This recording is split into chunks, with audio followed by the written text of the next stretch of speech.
Do you want fix a Counter-Strike 2 crashing?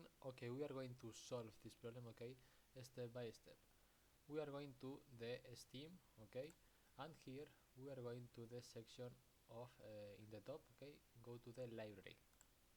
Here in the library we are going to the Counter-Strike 2 here, okay, in the section of your games. Go to the Counter-Strike 2, 2, okay, and here we are going to this icon, okay, and go to the properties.